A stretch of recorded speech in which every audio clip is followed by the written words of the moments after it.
This movie feels like a mix of various R-rated movies of different qualities blended together. Is that bad? Well, not entirely sure. Spoilers ahead. This isn't the kind of movie you watch when you're looking for a life-changing experience, nor is it a classic teen comedy about high school and partying like Superbad, but it does have some elements of the latter, along with a fair number of setbacks. Did I laugh and find myself generally invested in the movie? Yes, and that's what makes me question how I really feel about it. Let's break it down. The plot is straightforward.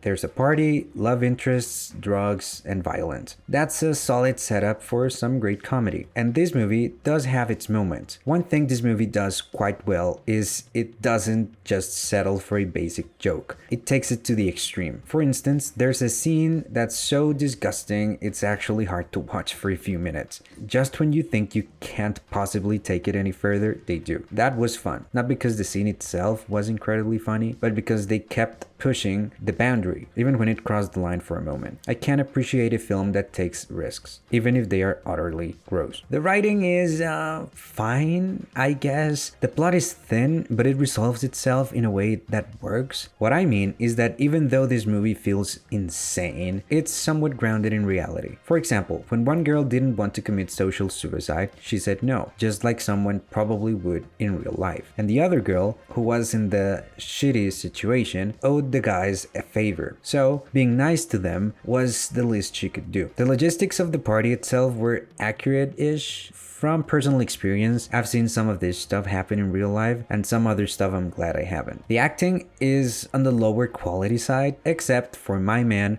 Ramon Reed. I want to see this guy in more stuff, please. His delivery was generally funny. Kush, on the other hand, seemed to be there just to justify why Mason's character got into the party. His whole fabricated meet cute was creepy, and it was reading like the intro to a porn movie, which in hindsight might have been intentional, since that's probably what a freshman thinks could work. The problem is, it was kind of working, so yeah, it felt like a video that should be on another site. The whole bit with the party animal professor had its charm for a while, but then it started to feel weird, and the movie makes it clear it was actually weird. By the way, I'm not sure if that was product placement by Taco Bell, but if it was, I'd love to hear the conversation about why they approved this. Oh my god. So, is this the worst film ever made by Netflix? No. I've seen worse. At least this one actually made me laugh a few times. Objectively speaking, this movie is like a 5.4 out of 10, being generous. In terms of rewatchability, I'd say it's a solid 69%. I can see myself hanging out with friends and putting this on just to see the reaction to the shitty sequence. It's not high art. It's not intended to be. Set your expectations very, very low,